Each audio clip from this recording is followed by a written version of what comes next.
మనం సరుంటేనే కదా మన పిల్లలు అనేవారు. సరిగ్గా ఉండాలి, మనం స్టాండర్డ్గా ఉండి, మనం పద్ధతులు స్టాండర్డ్గా ఉండి మన పిల్లల్ని కంట్రోల్ చేస్తే మనం బాగుంటుంది. మనమే డొంక దారులు తిరుగుతూ ఉంటే మన పిల్లలు మన మాట వింటారా? మన పిల్లలు మన మాట ఎందుకు వింటలేదంటే మనం మాట వింటలేదు దేవుని మాట.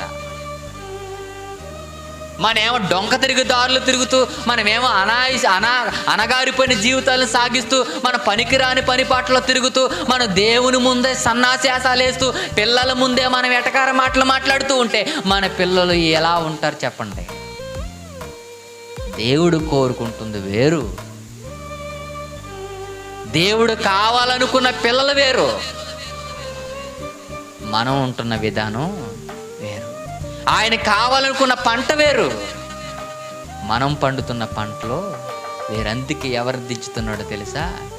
ఒక్కొక్క సేవకుడిని దించుతున్నాడు. ఎందుకో తెలుసా? ఆయనకు కావలసిన పంటని సేద్య